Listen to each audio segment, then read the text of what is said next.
I do want to ask you one question about the US because in your 2011 book, you called the US the global minotaur, and you spoke about how the global economy was built around some US deficits, their trade deficit, their government deficit, and that it all sort of hinged on the supremacy of the US dollar, and that things started to unravel in the JFC in 2008. And I guess, where we are now, people are starting to question the US policy response during COVID and the amount of money they printed, and because of the US dollar's status as a reserve currency, and anything that threatens the US a lot. So I guess given that you wrote this book a decade ago and now you're looking at the US today, what do you think about their economy? What do you think about their status as a reserve currency? I know these are big questions, but what happens if US economic hegemony starts to break down?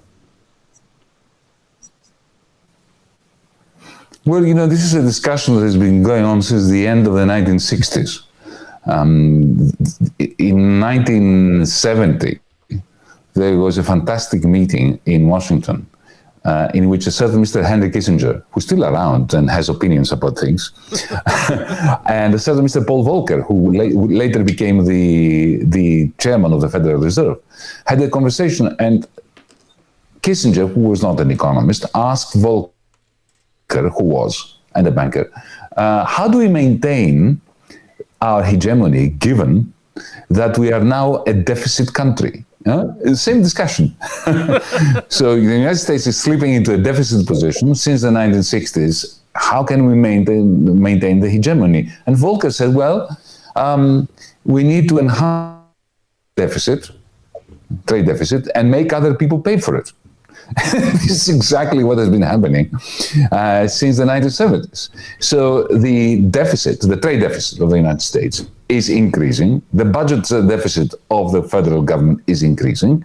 And this is the exorbitant privilege of the reserve currency, and particularly of the authority of the United States, and that includes its military footprint around the world, that capitalists in Germany, in Holland, in Japan, and in China take 70% of their profits and send it back to the United States, and therefore closing the recycling loop. So this is what keeps the United States hegemonic. And even though, it has fallen below 10% of global GDP from 50-something percent, right, it maintains that authority.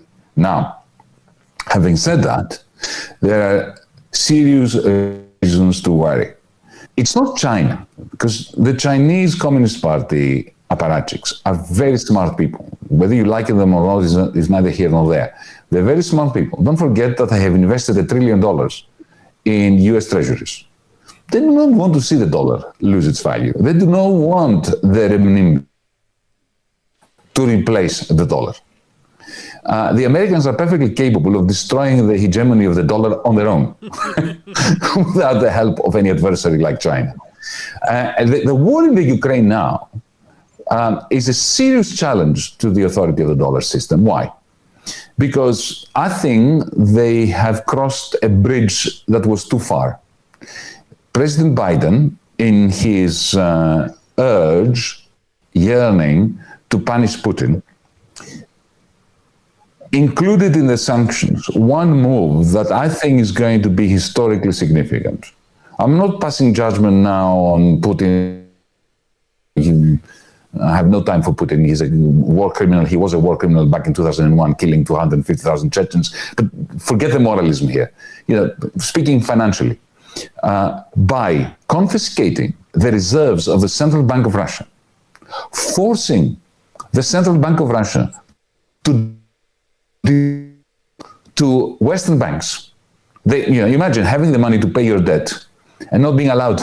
That casts a very long shadow on the dollar payment system.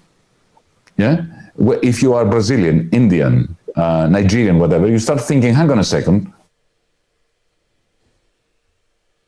dollar safe, US treasuries, are they safe in the dollar payment system?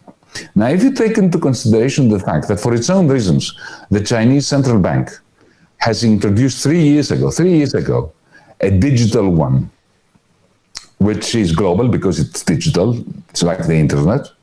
A German manufacturer can now, as we speak, have a digital wallet, free digital wallet with the Chinese central bank.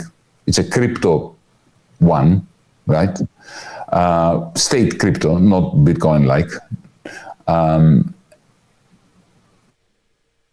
And he can use this, or she can use this, to buy stuff from China, sell stuff to China, to transact with people. And he can transact also through this digital wallet with Nigerians and Russians and Americans who may have these digital. Now, that is a serious threat to the dominance of the dollar. It won't happen overnight.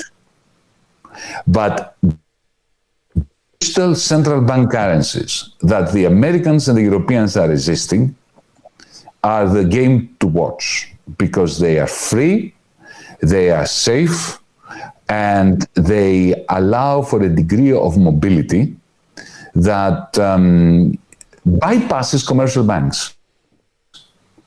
And the war in Ukraine, inadvertently, may be what triggers a shift of payments from the dollar system to non-dollar systems like the electronic one. That may be a serious challenge to the global minotaur that I described in my 2011 book. And thank you for mentioning it. I still think that was a reasonably good book.